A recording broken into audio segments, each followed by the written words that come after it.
sovint oblidat i del qual potser molts de nosaltres sabem massa poc, amb el títol Les contribucions de les dones en els inicis de la psicoanàlisi. Aquesta sessió serà gravada la part de la ponent, després el diàleg no el gravarem perquè si no seria tot un tema de demanar autoritzacions. Però de moment, benvinguts i li donem la paraula a la Mari Carme. Moltes gràcies.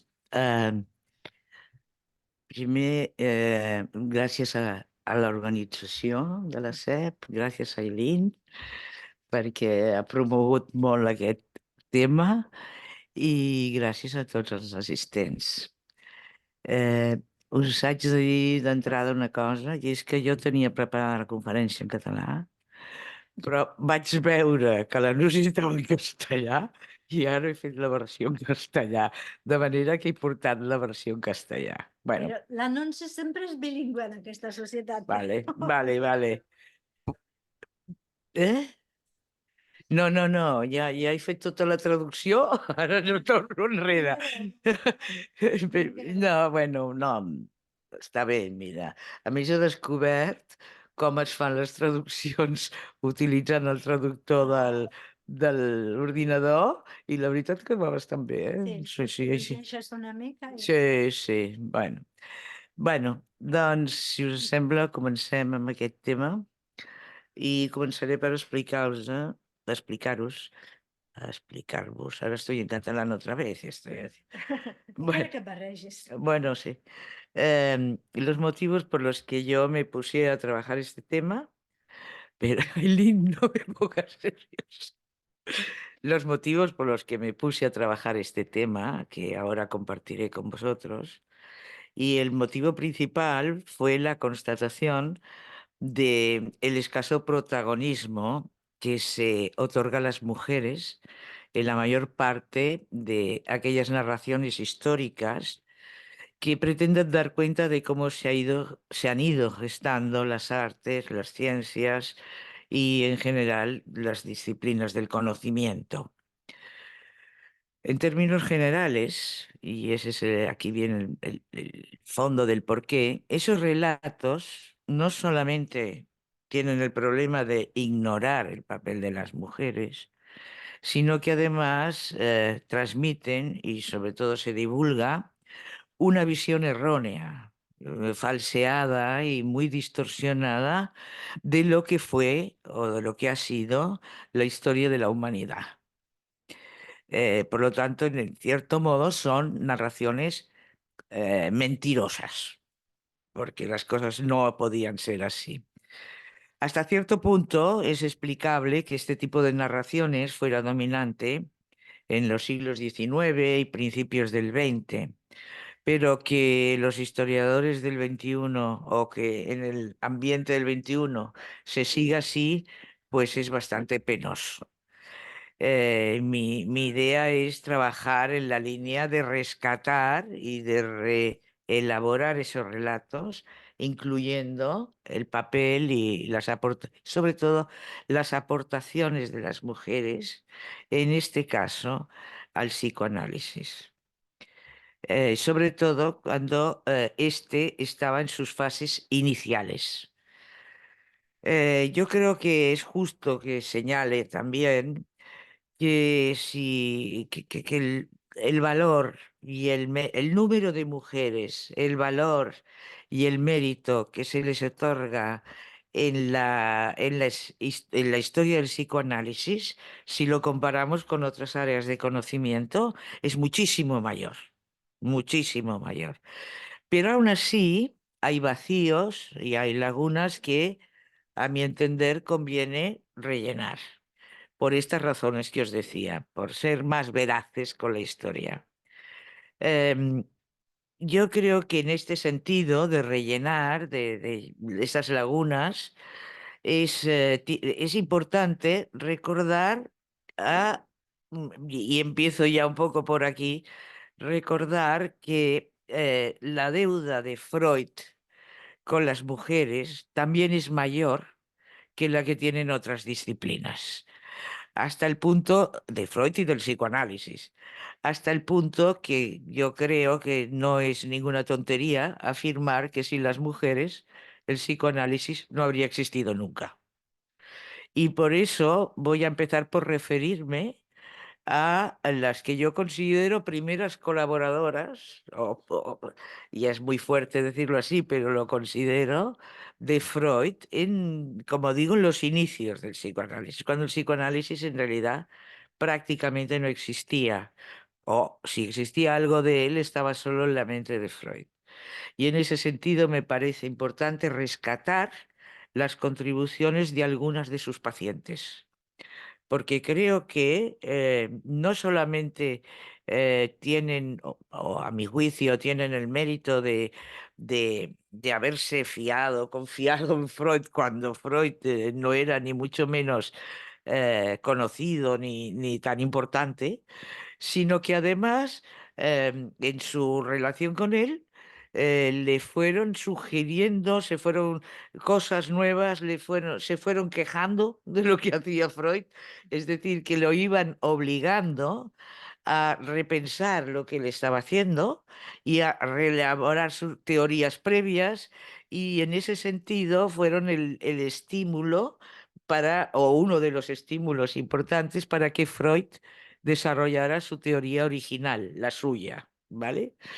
Y no solamente esto, sino que también aportaron cuestiones muy concretas que trataré de especificar.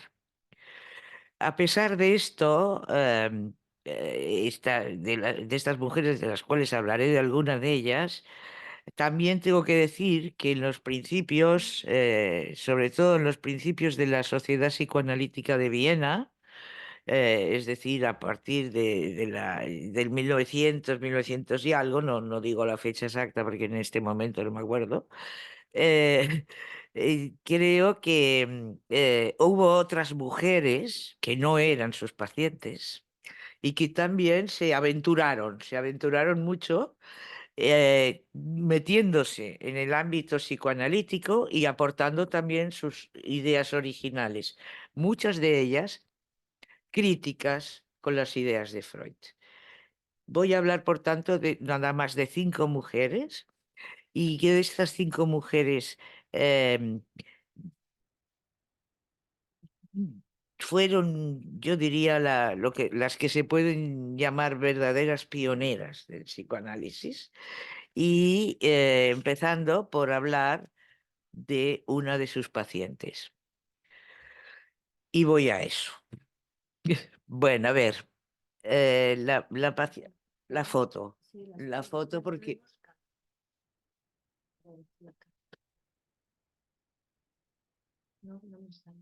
no te sale. Estaba en un... Sí, sí, está. Tú sigue hablando que yo iré. Bueno, pues la sigo hablando. Si no, tendré que volver a poner el pendrive y tú ves haciendo poco a poco que... ¿Eh?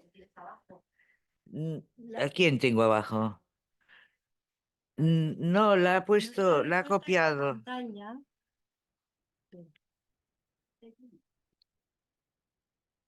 Bueno, Espera, porque es que tiene más emoción verle la cara. Porque si no es como todos son fantasmas. Bueno, pero si te pone nerviosa sigo hablando. Como quieras. ¿Perdona? Sí, sí, vale. Sí, vale. Lo que pasa es que yo he posado... Sí, sí, sí. Bueno, sigo adelante, ¿vale? Os decía, la paciente de la que os quiero hablar se llamaba Emma Eckstein y vivió, para que la situéis bien, Tornado aquí, aquí, eso. vivió entre 1865, o sea, nació en 1865 y murió en 1924. esto es para irnos situando también cronológicamente. Fue una de las primeras pacientes de Freud. Sabéis que cuando Freud empezó, casi todas sus pacientes tenían alguna relación con el círculo de amistades. Era un círculo con mucha gente, pero bastante cerrado. Se ayudaban entre ellos, se pasaban pacientes, etcétera. Bien, a esta mujer, Emma Eckstein, la nombra Freud en una carta que le envía a Flies en pues bueno, la fecha la queréis, 1897, es decir, 2 años después de la publicación de Estudios sobre la histeria. A mí esto, cuando habla de ella, le explica a Flies que es una psicoanalista. Para mí esto me llamó mucho la atención, porque psicoanálisis no existía. Todavía no existía. Es decir, ya sabemos que hay historiadores que dicen que el psicoanálisis se puede decir que empieza con los estudios sobre la histeria, y en cambio hay otros que dicen que empieza en 1900 con la interpretación de los sueños. Bueno, esto es un poco después de los estudios sobre la histeria y antes de la interpretación de los sueños. Es decir, que si existía era en la cabeza de Freud y 4 ideas y media. Bueno, pues ya la llama psicoanalista. Esto a mí me llamó la atención, pero todavía me sorprendió mucho más cuando averigüé que esta Emma Eckstein es la Irma que aparece en el sueño famoso de Freud. Esto yo no sé si lo sabíais, pero a mí me sorprendió muchísimo. Y a la vista de su historia, me hizo pensar que tal vez cuando veamos cómo se desarrollaron las cosas, conviene leer de nuevo El sueño de Irma, porque ahí se ve con mucha claridad digamos, el conflicto, o el conflicto en el sueño, claro, de Freud, de cómo arreglar la situación en la que se metió con Emma Eckstein. Ahora la explico, ahora la explico. A ver, una cosa, ella nació en una familia de clase media, y Freud le dice de ella que es una mujer inteligente, culta, y lo que sabemos también, esto no lo dice Freud, pero que era afín a las ideas socialistas, socialdemócratas y al feminismo. Em, a mí una cosa que me gusta es ver que Freud, bueno, yo no he encontrado ningún caso de Freud sobre trabajo con mujeres en que no diga que eran inteligentes, cultas y maravillosas. A todas las encontraba fantásticas, al menos en lo que escribe, ¿no? A pesar de toda la cuestión. Bueno, em, por qué esta chica fue a tratamiento? Porque arrastraba desde hacía mucho tiempo unos síntomas muy, como casi todas las histéricas de la época al menos, muy llamativos. Entre ellos, entre las cosas que le pasaban es que tenía, para empezar, dolores en todo el cuerpo y continuos, malestares gástricos, que no se veía el por qué, y luego tenía unos dolores menstruales tremendos y unas hemorragias menstruales tremendas que la dejaban cao, o sea que la invalidaban. Incluso entre los dolores gástricos y la menstruación no podía caminar, ni siquiera podía caminar. Bueno, Freud la recibe y coherente con las ideas que Freud manejaba entonces, hizo un diagnóstico como que era una histeria y que tal vez tenía un problema de reflejo nasal. Os explico un poco esto porque no sé si sabéis lo que es el reflejo nasal. Bueno, lo que no es, lo que se creían que era, pero no es. Bueno, en primer lugar, tener presente que en esa época Freud creía, como Breuer, ¿no?, que la causa de la histeria era la represión de una escena de seducción vivida en la infancia y que el método que se utilizaba para la cura era el método catártico. En cuanto al reflejo nasal, era una teoría, yo diría más bien una invención, pero bueno, una invención teórica de Flies, según la cual había una íntima conexión entre los órganos sexuales y la nariz. Bastante chocante para mi visto. Pero bueno, Freud fue aplicando con Igma el método catártico, pero no aparecía ninguna mejora. Entonces se le ocurrió que tal vez era que todo venía de la nariz y le pidió a Flies que la examinara. Flies se fue para Viena, la examinó y dijo que efectivamente era un problema de la nariz. Y la operó, le hizo, le, le quitó parte del cornete nasal, de un cornete nasal. Bueno, después Flies se fue tranquilamente a Berlín, que es donde vivía.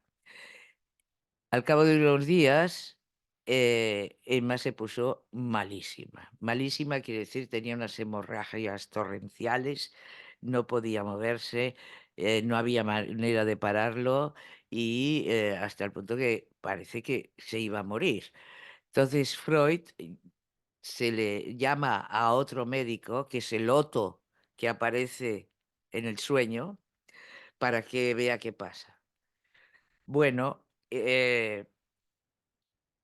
Otto lo que vio, que la causa de aquellas hemorragias tan tremendas era la brutal infección que le había causado a Emma el 1,5 metros de venda que Freud había olvidado, Freud, perdón, Flies, había olvidado de extraer de la fosa nasal después de la operación. Eh, Tremendo. Por eso decía yo de volver a leer el sueño de Irma, después de saber estas cosas. Bueno, las hemorragias cesaron, pero la nariz de Irma quedó deformada para siempre. O sea, quedó con la cara. Hay algunas fotos, pero yo he preferido poner la foto que se la ve bien y no la que tiene en la nariz eh, muy deformada. Bueno, llama la atención que después de... Voy a ir un poco más rápida.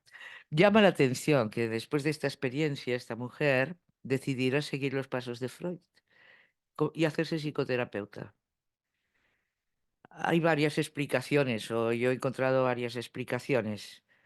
Una es que durante los encuentros con Freud, ella no solamente le había confesado que se había enamorado de él, sino que además se lo demostraba abiertamente y lo ponía en bastantes aprietos. Es una posibilidad para que luego siguiera. Pero a mí me pareció un poco cogida por los pelos, pero al menos esto es lo que explican algunos historiadores. Otros autores em, piensan en otras razones diferentes. Pero a mí me parece que no lo argumentan lo suficiente como para que las traiga aquí. Cuando algún autor, después reflexionando sobre el caso, sobre este caso, supone, o al menos declara, que Emma le puso a Freud sobre la pista, esta relación que tenían tan intensa, sobre la pista de la transferencia y la contratransferencia, aunque en realidad Freud la desarrollará más tarde, pero que eso ya parece que está presente. Y por otra parte, lo que sí parece más claro es que le ayudó a descubrir que las escenas de seducción supuestamente vividas en la infancia eran fantasías y no vivencias reales. Eh, y hay todavía otros autores que lo que dicen es que con Emma empezó el análisis didáctico. Yo lo dejo aquí y no lo digo. Fue, de mi parte, lo que sí añado, que esto es de mi parte, no lo dice ninguna otra autoridad, o ninguna autoridad, no otra, sino ninguna autoridad, eh, es que creo que el fracaso del tratamiento de Freud a Emma, eh, al menos le tuvo que hacer dudar de la eficacia del método catártico. Y en ese sentido, le debió empujar o ayudar a irse distanciando cada vez más de Breuer y para poder elaborar su propia teoría, ¿vale? O su propio método, vaya al menos. Bueno, eh, publicó algunos libros en Meilenstein mientras se dedicaba al psicoanálisis. Voy a señalar nada más dos, que son los que tienen más que ver con las cuestiones que trataban. Uno se llama La cuestión de la sexualidad infantil. Y ahí lo que reivindica es la naturalidad de la masturbación y también los peligros de abusar de ella. Y luego tiene otro libro que se llama La doncella como madre, que esto a mí me hace más gracia porque dice, ahí advierte a las trabajadoras domésticas que es muy peligroso dejarse seducir por los señores de la casa en la que sirven. Bueno, no sé si esto le llegó mucho a las señoras trabajadoras domésticas, pero al menos denota una buena intención de nenas ir con cuidado con lo que hacéis. Bueno, em, Emma desde luego nunca se curó, no se casó, no tuvo hijos y murió de un derrame cerebral en 1924, cuando estaba totalmente inválida. No se podía, estaba tumbada en un sofá todos los días.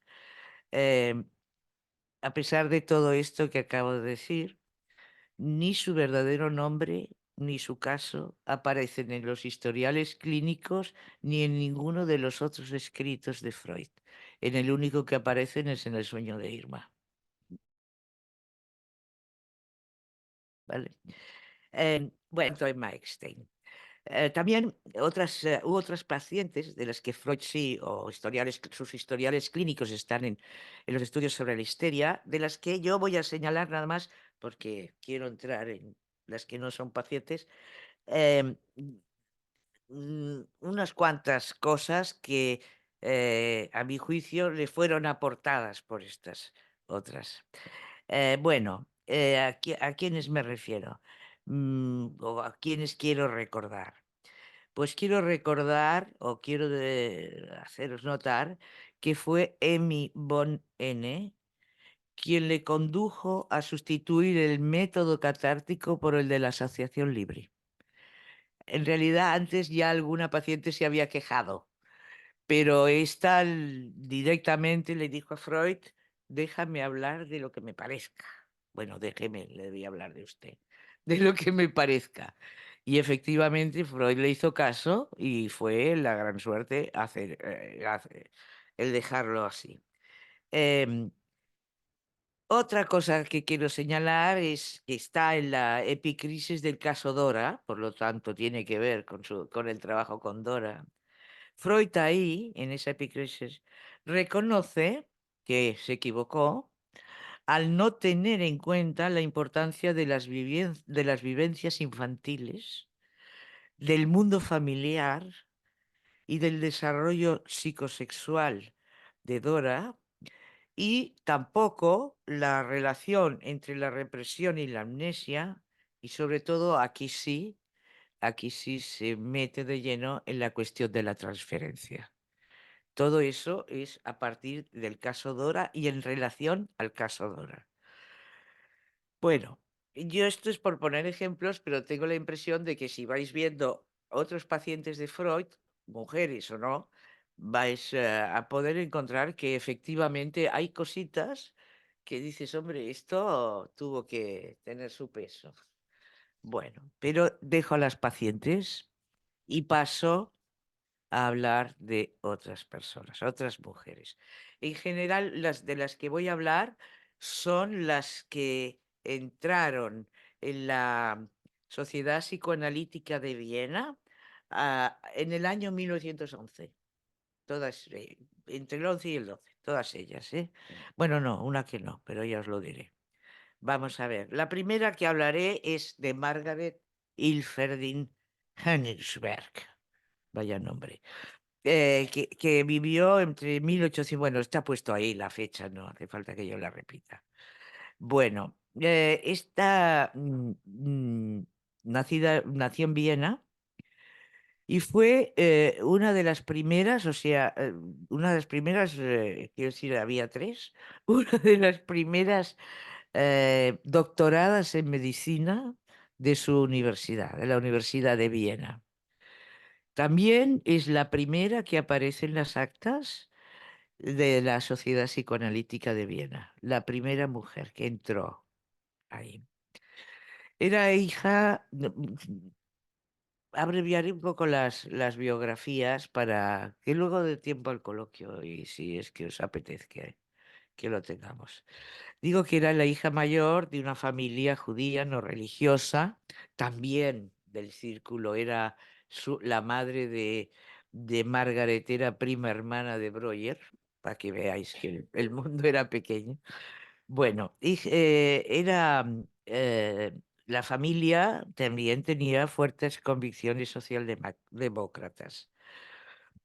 Era hija de un médico que ejercía como director en dos balnearios, uno en Austria y otro en Italia. Y la madre era una promotora del feminismo y activista política que actuaba como consejera legal en las organizaciones obreras de Viena.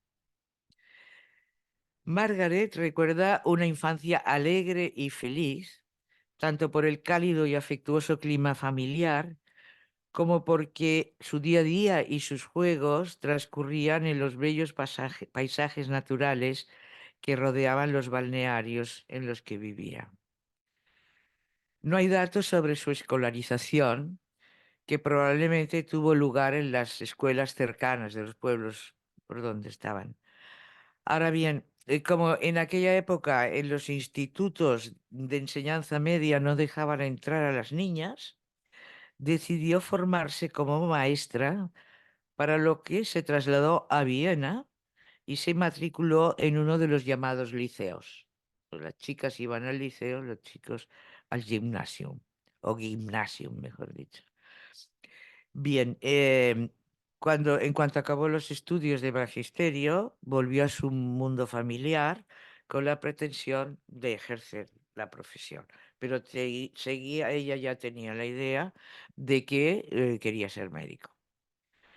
En 1900, cuando la Facultad de Medicina abrió sus puertas a las mujeres, el primer año, regresó a Viena y empezó a hacer la carrera de medicina.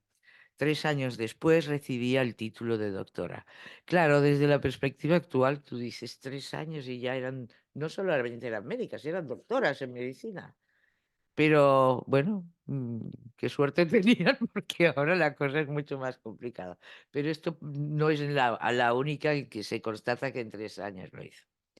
Bueno, mientras estaba en la universidad, se casó con Rudolf Ilferding, un compañero de estudios más joven que ella, que en el compañero de estudios de medicina, pero que en el fondo estaba más interesado en la teoría marxista que en los estudios médicos.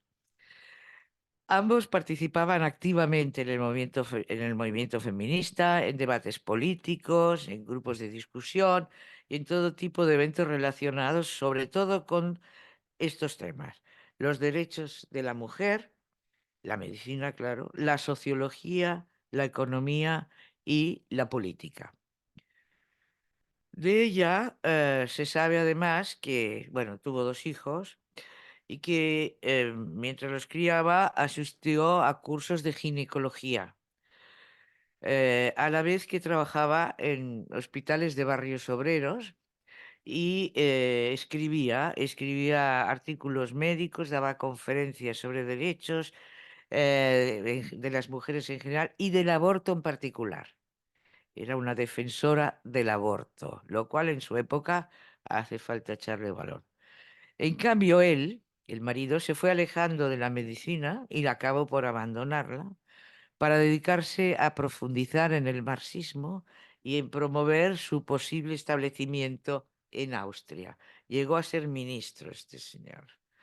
Pero el matrimonio, cuando él fue ministro, el matrimonio ya se había acabado hacía tiempo. Siguieron siendo amigos, teniendo buena relación, pero él se fue a Berlín, que era el lugar de las grandes oportunidades, y en cambio ella se quedó en Viena.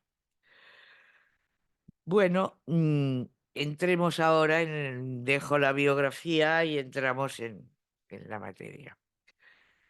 A pesar de que en esa época el psicoanálisis tenía muy buena acogida en los círculos feministas, cosa que después ha sido mucho más ambivalente, y también entre la socialdemocracia, el tema de la emancipación de la mujer y su acceso a la medicina eran objeto de acaloradas y agrias discusiones entre los miembros de la Sociedad Psicoanalítica de Viena. Especialmente a partir de que en 1907 Beatles, ¿os acordáis de Beatles?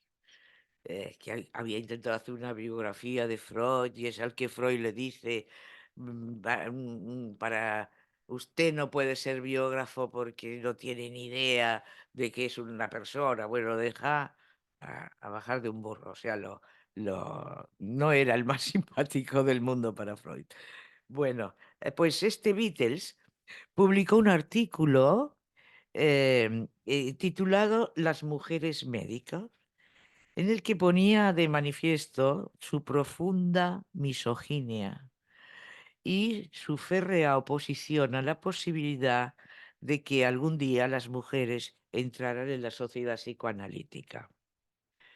Ahí se armó un gran lío, una gran discusión.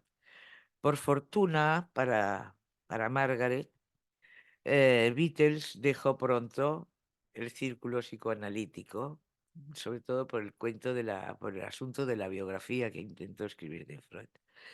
Bueno, que la escribió. Em, pero cuando se marchó, la controversia y digamos, el fragor de la batalla que allí había habido todavía flotaba en el ambiente. Quiero decir que no era una cuestión nada clara.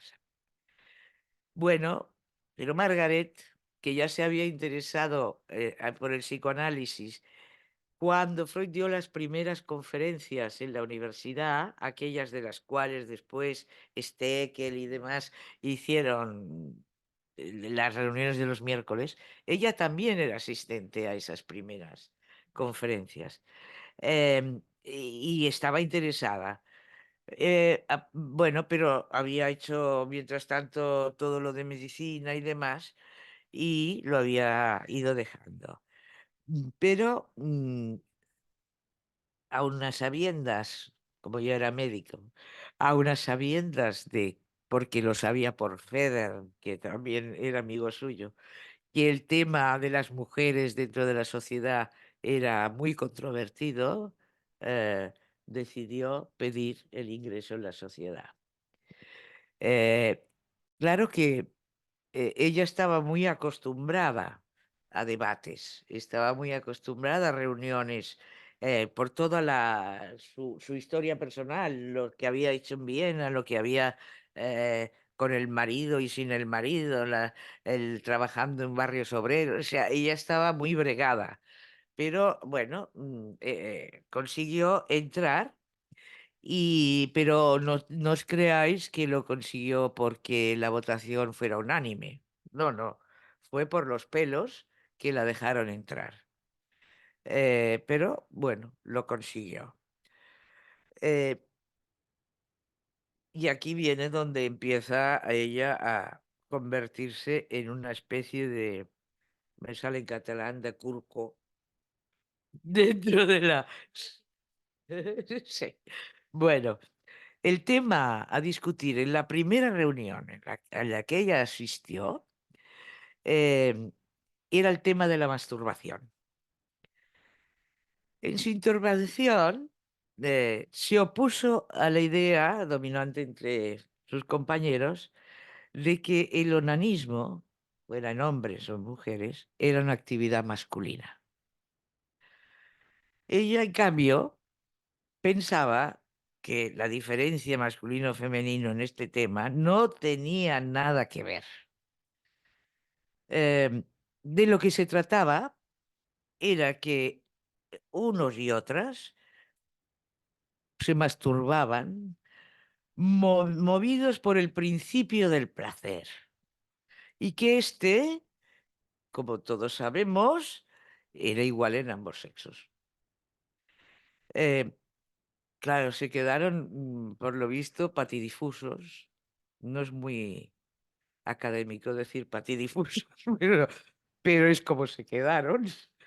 Eh, sobre todo por lo que entrañaba semejante posición, al menos desde mi punto de vista. Em, Validar la tesis de Margaret significaba aceptar el riesgo de llegar a cuestionar la pasividad, el complejo de castración y la envidia de pene con la que caracterizaban la sexualidad femenina. Es decir, si aceptaban esto, toda la concepción que se tenía de la sexualidad femenina entraba en crisis. Por lo tanto, no es extraño que se pusieran como motos. Pero además había otra cosa. Les estaba contradiciendo una mujer médica y recién llegada, lo cual ya debía tocarles las narices muy fuertemente. Bueno, con todo, eh, al final de la reunión, cuando se calmaron un poco, la dijeron, bueno, sigue trabajando. O sea, no, todavía no se pusieron demasiado mal. Al año siguiente presenta otra ponencia o como se llame, una moción, un trabajo, que se llama Los fundamentos del amor materno. Y en este defendía la tesis de que el amor de una madre por su hijo no es innato, sino que, como en el caso de la masturbación, lo origina el principio del placer. Un placer que en este caso surge de la sexualidad de la madre, eh, que queda estimulado, se va estimulando por las sensaciones vividas durante el embarazo y sobre todo por la relación física que establece con el recién nacido después del parto. Cuando ella atiende las necesidades y demandas del bebé, despierta la sensualidad del bebé y la criatura a su vez estimula la de la madre. Es bonito, ¿no? Bueno. Em, Por tanto, el amor materno nace de los placeres compartidos en la relación sensual entre madre e hijo. Por otra parte, y aquí eso es lo que ella decía, era interesantísimo, pero además es que tenía unas consecuencias para el resto de la teoría.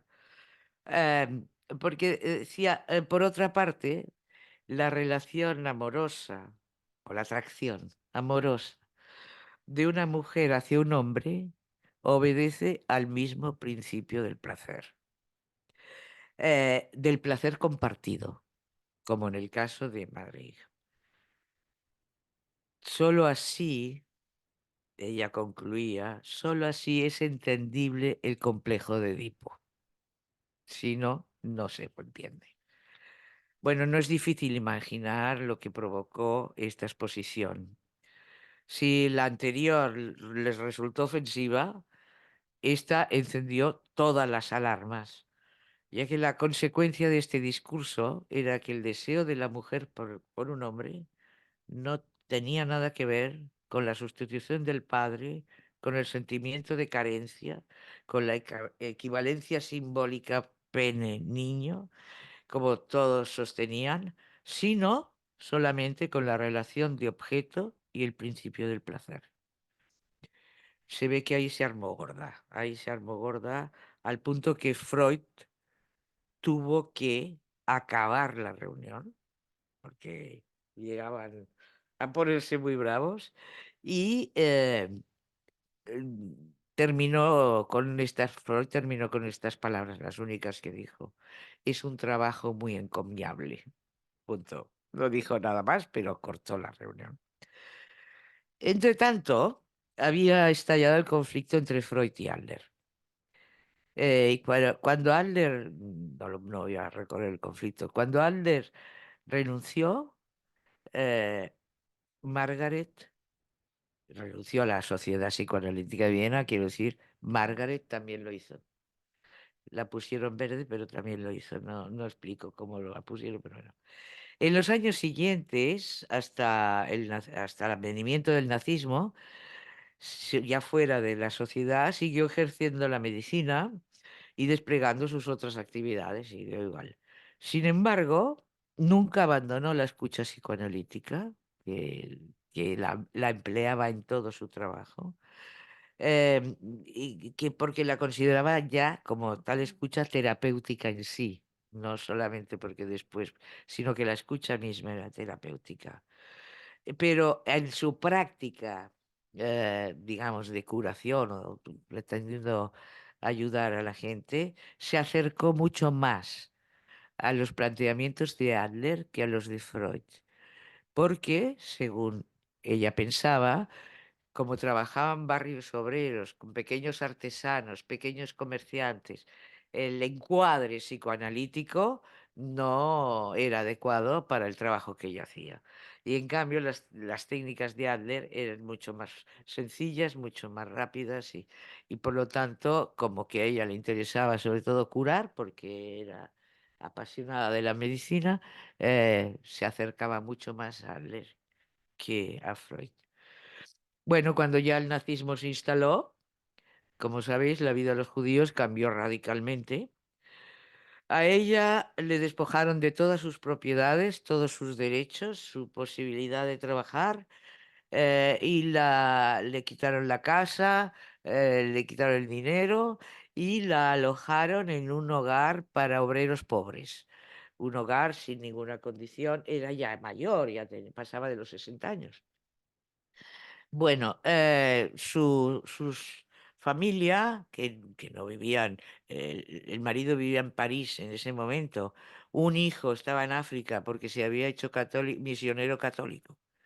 Y el otro era un químico que finalmente se había ido, al ver cómo venían las cosas en Austria, se había ido a París a vivir con el padre.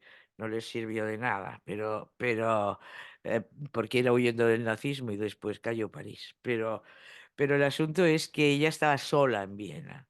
Sola en Viena, tenía problemas de salud, sobre todo problemas en la vista, y estaba ya bastante cansada. Bueno, en esas circunstancias vivió bastante tiempo, bastantes meses, en ese hogar para pobres, y de ahí la deportaron a Theresienstadt. Casualmente parece ser que en el mismo grupo en que fueron las hermanas de Freud, pero no se sabe si se conocieron o no se conocieron, pero en el mismo contingente fueron a parar. Yo digo que murió en Theresienstadt, pero en realidad la iban a trasladar, no sé si a Dachau, pero ya no llegó porque en el tren murió. O sea que por eso digo que murió en Theresienstadt. Hasta aquí, ¿qué hay de ella en la historia? Nada. no consta en ninguna parte. Nada más. Consta las primeras reuniones en las que asistió de la Sociedad Psicoanalítica, pero lo que es la narración histórica del psicoanálisis, su nombre aparece últimamente. Ya esto lo tenía que haber dicho antes, pero bueno, últimamente, cuando digo últimamente, quiero decir en la década de los 70, 80, empiezan a aparecer mujeres, porque es un momento de auge del feminismo moderno. Y ahí sí que se montan bastantes grupos de investigación sobre el tema de las mujeres y de su desaparición de la historia. Entonces ahí aparece, por ejemplo, Elizabeth Rudinesco la nombra. eh, bueno, bastantes más. Peter Gale la nombra, pero la nombran. O sea, lo que fue su teoría, su manera de teorizar y de entender la sexualidad femenina y el amor y estas cosas, no están explicitadas en ningún texto que yo conozca al menos, ¿vale? Dime. Yo diría que un cuarto de hora, 20 Uy, minutos, porque si no, no hay debate, 20 bueno, minutos. pues voy a ir a toda Vale. pastilla, porque mira que lo he acortado. No, si no, bueno, sí, Sí, 20 es que minutos, claro, 25 o me para salto alguna. son a las... ¿Eh? Sí, bueno, vamos a ver. Os hablo de Sabina Spielrein, porque es la segunda que entró. El mismo día que se fue eh, Margaret Ilferdin, entra en la sociedad Sabina Spielrein. Bueno, de ella se saben muchas más cosas por dos cuestiones. Una porque se publicó la correspondencia entre Jung y Freud, y ahí hablan de ella. Y la otra por el libro de Caro Tenuto, Una secreta simetría. Estos son años 70-80. A partir de ahí se oye hablar de Sabina Spielrein, pero sobre todo se oye hablar de su affair con Jung, digamos, de lo que yo suelo llamar el Lola de la historia, o sea, los chismes. Por lo tanto, me voy a saltar los chismes. Y entonces, porque esos son muy asequibles y todo el mundo lo sabe. Lo único que iré directamente a qué le pasaba a ella y qué cosas considero que aportó al mundo psicoanalítico. Eh, Ella desde niña fue una niña rarita, una niña con muchos problemas, eh, pero llegó a problemas que duraron toda su adolescencia y que culminaron con un episodio psicótico que fue el que la llevó, el que hizo que la llevaran, la internaran en la clínica Vigelsee en Zúrich. Bueno. Ahí le asignan como médico a Jung. Ella tenía en ese momento muy pocos años, a ver un momento, 18 años, y él tenía 28. Como sabéis, el lío que se armó fue porque, a pesar de que ella sabía que él era casado y que tenía hijos y toda la historia, se hicieron amantes, ella se enamoró hasta las trancas y esto marcó enormemente su vida, sobre todo por la reacción de Jung ante esto, que fue bastante fea. Bueno, lo salto. Mientras tanto, de todas formas, hay que reconocer que em, esta Sabina Spielrein había mejorado mucho psicológicamente, hasta el punto de que también se matriculó en medicina y para hacer psiquiatría, también, pero en la Universidad de Zúrich. En 1911 termina el doctorado pero el doctorado curiosamente lo presenta en Viena porque su intención es pedir la entrada en la sociedad psicoanalítica. Bueno, entra por unanimidad, a diferencia del anterior. El trabajo que presentó se titulaba La destructividad como causa del devenir. Como todos habréis oído nombrar, se ha considerado, el propio Freud lo reconoce en una nota en el más allá del principio del placer, el antecedente de la pulsión de muerte. Solamente que ella considera que pulsión no está en la doble teoría personal, es decir, pulsión de vida y pulsión de muerte, sino que considera que las pulsiones sexuales integran la tendencia a la agresividad y a la muerte. Forma parte del amor, ¿vale? Em, pero lo interesante, esto ya es interesante, pero lo que además añade es que estos componentes hostiles del amor, dice, se pueden manifestar, se pueden reprimir o bien pueden ser transformados. En esta posibilidad de transformación, lo que se ha visto es que está adelantando la sublimación. Es decir, no, el destino de esta tendencia a la muerte no está prefijado, sino que puede tener diferentes destinos. Bueno,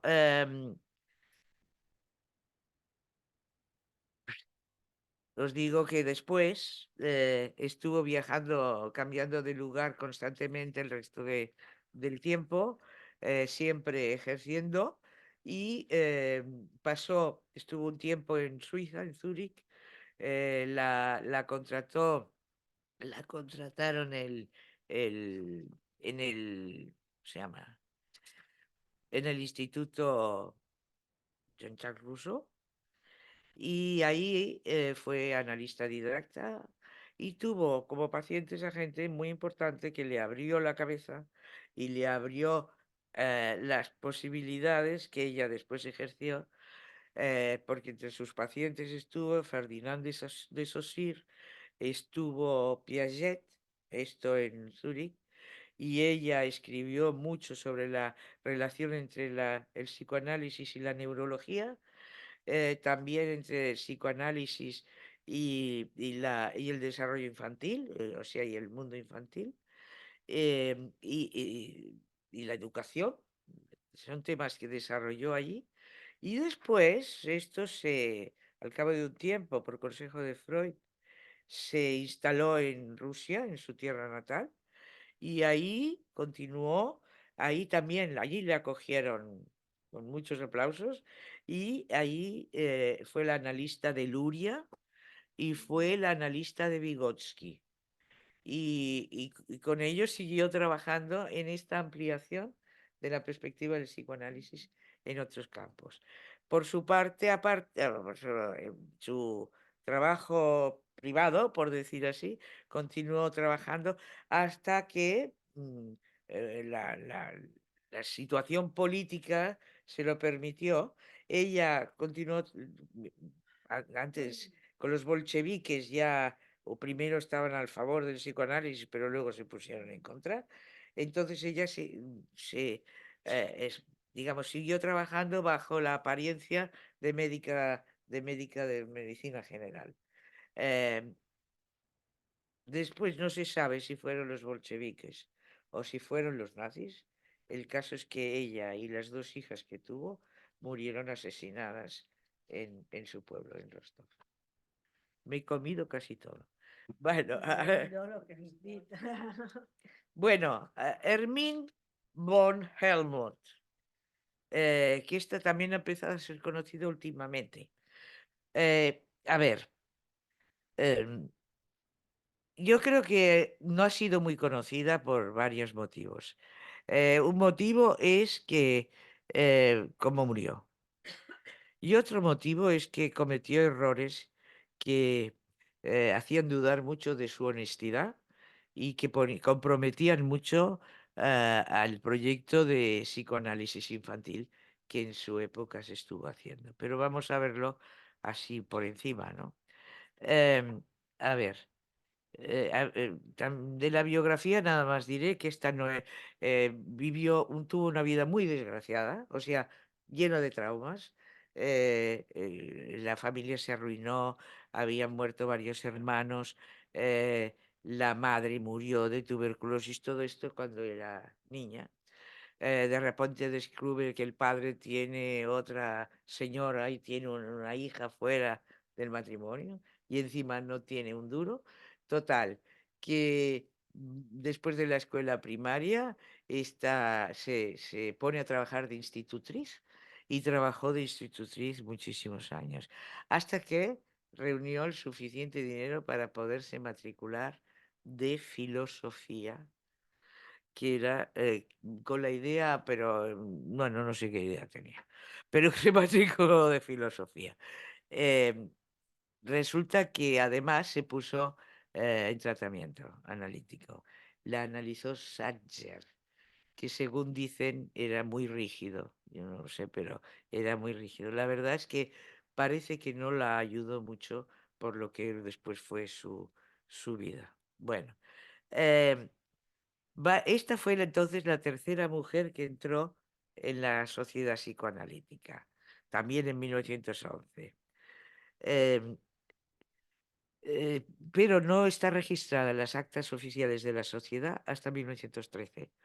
Pero mientras tanto, ella iba escribiendo y le iban publicando trabajos sobre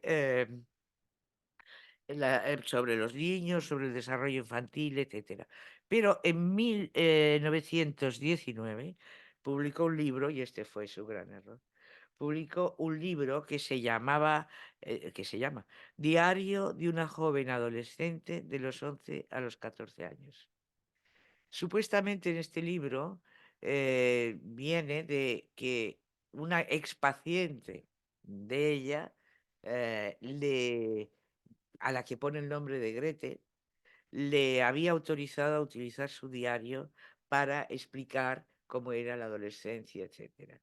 Y ahí se vuelca con los sentimientos, las pasiones, todo el movimiento adolescente de esta Gretel. Y bueno, sale un libro que tiene que es un exitazo editorial y que el propio Freud califica de una pequeña joya. Pero mira, siempre hay gente dispuesta a sacarle punta a las cosas. Bueno, en Viena la gente bien pensante lo se escandalizó mucho porque era muy explícito, etcétera. Bueno, pero cuando se fue a hacer la traducción de este libro al inglés, un par de años después, resulta que los ingleses, una chica no habla así. Una chica de 11 a 14 años no habla así. Y mira tú qué casualidad que todo lo que le pasa a esta chica es punto por punto la teoría de Freud. Empiezan a sospechar y efectivamente, después de mucho lío, se descubre que en realidad son pensamientos y fantasías y recuerdos de la propia Hermine. Así que la Greta esta nunca existió. Claro, esto fue una bomba. Fue una bomba porque eh, en ese momento se estaba intentando, ya Freud le había encargado que montara el grupo de psicoanálisis infantil. Claro, pero muchos vieneses pensaban que el psicoanálisis a los niños les hacía más daño que provecho, que esto era despertar sus malos instintos y todo eso. Claro, en ese ambiente que haya esa trampa y que haya esa falta de honestidad, era... ¿Qué hizo Freud? Hace retirar todos los libros de las editoriales. Bueno, aún así siguió trabajando y lo que os quiero mostrar es em, qué ideas tenía. Bueno, ella, o sea, como esto sí que se sabe, fue la primera que habló de que el instrumento terapéutico para trabajar con niños, el mejor, era el juego. Y esto antes que Melanie Klein y que Anna Freud. Y dice algo más, que es lo que os quiero decir para acabar con ella. Para que un tratamiento funcione, piensa ella, el clínico tiene que estar en contacto con la familia. La idea de Klein que fuera, no, de esta es todo lo contrario. además tiene que conocer al máximo el ambiente que vive esta familia, no solamente el hecho que estén. Tener presentes las necesidades afectivas y educativas de cada criatura y como las particularidades de su experiencia escolar. Todo esto es necesario para poder abordar el tratamiento de un niño. Después, lo más importante, por lo que ha pasado más a la historia, es por la modificación de la técnica. Ella no menosprecia el dibujo que ella se iba utilizando, pero dice que lo mejor es el juego para que así se sustituye la asociación libre que para los niños el lenguaje es más difícil. Bueno. Y me paso a la última ya, ¿eh? ¿Me da tiempo? Bueno, pues también la resumiré así. Con lo bonito que era lo que tenía escrito, ahora estoy resumiendo. Bueno, a ver, la siguiente es Lu Andrea Salomé, que esta también es más conocida. Pero también es más conocida por su vida erótico-sexual que por lo que hizo en el psicoanálisis. Además, de ella se han escrito libros, se han hecho películas y bueno, parece que fuera, ¿cómo te diría yo? La mujer fatal, ¿no? Un poco la imagen de la mujer fatal. Bueno, yo he dicho que hablaría de las mujeres que entraron en la sociedad en 1911. Ella no entró a la sociedad en 1911, sino mucho después. Pero sí que conoció a Freud y empezó la relación con Freud en 1911 en el Congreso de Weimar. Ella asistió al Congreso, escuchó el discurso de Freud, le interesó muchísimo, le pareció que era lo que ella pensaba. Ella ya era una famosa filósofa, con mucha literatura escrita, con mucho prestigio en toda Europa, o sea que era como la gran señora.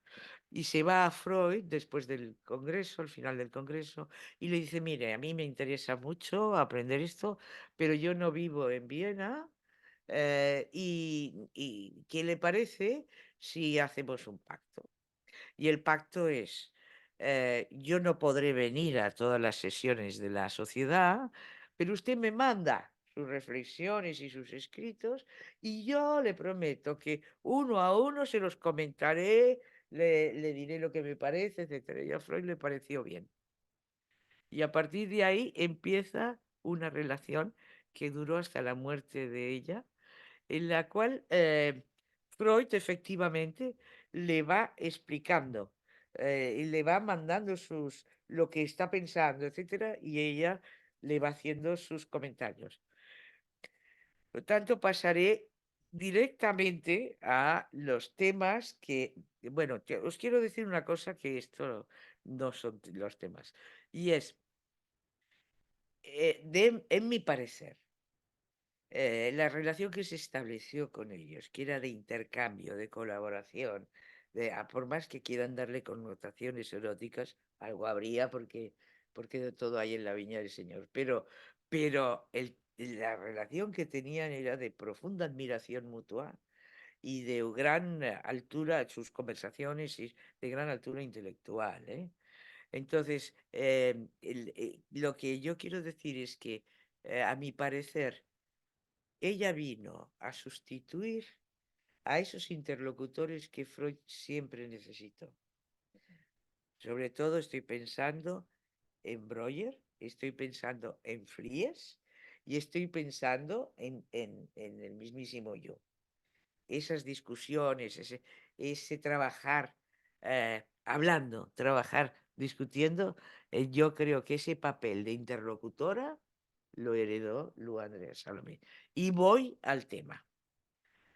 A ver, hablaron de casi todos los temas y hay mucho de esto que está publicado, ¿eh? Eh, el tema que a ella más le interesa, bueno, en primer lugar, en realidad voy a hablar de tres temas, porque ella hablaba. El primero es que no está de acuerdo con lo que Freud dice del impulso y del deseo sexual. Ella dice que el impulso sexual es común a todos los seres vivos, a todos los seres vivos, y que se dirige a la reproducción. Y que en este sentido, más que con una pulsión de vida, tiene que ver con la pulsión de autoconservación, que en ese momento todavía estamos en la primera teoría pulsional. En contraste del resto de las especies, el deseo humano apunta más allá de la reproducción, porque a lo que anhela, según ella, es a la fusión con el otro, no solo con el cuerpo, sino como el otro tal como es. Eh, en una especie de comunión que puede ser momentánea, pero que tiene una dimensión espiritual. Si se renuncia a ese deseo, dice, el acto sexual puede llegar a saturar y aburrir, y la relación con el hombre también. El deseo, bueno, el otro dice, el deseo, todo deseo, tiene por última meta la vivencia de plenitud. Esta idea estará presente en todos los temas que trata. Em, esta manera de entender la pulsión, como ella la habla, y el deseo, la conecta también con la pulsión de muerte. Dice que el reclamo de la muerte, o sea, la pulsión de muerte, o la tendencia, tiene que ver con el deseo de fusión con el todo, con los demás, consigo mismo y con la naturaleza. Es como una ansia de revivir el estado ideal en el seno del vientre de la madre, vivida como unión y completud. Y por último, el tema que además da sentido a los dos que acabo de deciros, y que a ella es el que más le interesó y sobre el que más escribió, es el tema del narcisismo. Freud le envía su primer ensayo sobre el narcisismo y ella le contesta con un larguísimo escrito en donde, entre otras cosas, dice lo que os voy a relatar. Dice, primero le dice que en su opinión Freud eh, tiene una visión muy, ¿cómo diría yo? En su afán de ser estricto y de ser científico, cuando observa un fenómeno, lo recorta de la realidad que rodea el fenómeno. Y que en ese sentido lo deforma, porque un fenómeno tiene que ver también con todo lo que le rodea. Y esa idea, que Freud reconoce que es verdad y que por eso le interesa tanto las conversaciones entre ellos, porque le hace abrir un poco la cabeza a Freud en este sentido, pues ese tema lo aplica sobre todo al narcisismo, a lo que Freud le explica del narcisismo. Y le dice, Lou Andreas le dice a Freud que le critica que tiene una visión exclusivamente negativa del narcisismo. Y que por eso, porque lo recorta, y dice, el mito de Narciso está equivocado, en el sentido de que si lo imaginamos como tal mito, cuando Narciso se mira en el agua, no solo ve su cara, ve el cielo, ve los colores, ve el monte, ve la luz, ve todo un conjunto y se ve a sí mismo metido dentro de ese conjunto. Un poco con la misma idea que os decía antes del deseo de fusión. Y que eso Freud no lo ve, porque Freud saca todo el contexto y nada más ves la cara y ahí es donde empieza la negatividad del narcisismo. Para ella, el narcisismo es absolutamente, cierto grado de narcisismo, es absolutamente necesario para amar a alguien. Sin narcisismo no hay amor. Y además el narcisismo tiene, dice, una doble dirección. una dirección que te lleva hacia el otro, con el deseo ese de fusión. Pero con un narcisismo bien puesto, te atreves a ir hacia otro. Y es una dirección, por decir así, positiva, por llamarlo de alguna manera. En cambio, a la vez hay un narcisismo que a lo que te lleva es a la fusión con lo más primitivo, a ir para atrás, a no tener estímulos, a no comprometerte, a no entrar en relación, etc. Y ese es el narcisismo que ella considera regresivo. Pero que los dos actúan a la vez. No es que uno sí y otro no, sino que los dos actúan a la vez. Y en relación a esto, yo creo que Freud lo tomó buena nota porque en la versión definitiva de la introducción al narcisismo, Freud habla de narcisismo positivo, de narcisismo primario y narcisismo secundario. O sea que hasta ahí llegó y hasta ahí he llegado yo.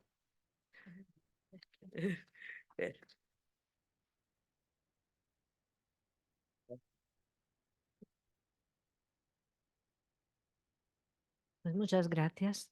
A mi em sembla que jo he après unes quantes coses i, no sé, m'agradaria que poguéssiu comentar aquesta visió, diguem, de les aportacions de les pioneres de la psicoanàlisi. O que li puguem preguntar més coses a la Mari Carmen, que se les ha estudiat. Passo el micro.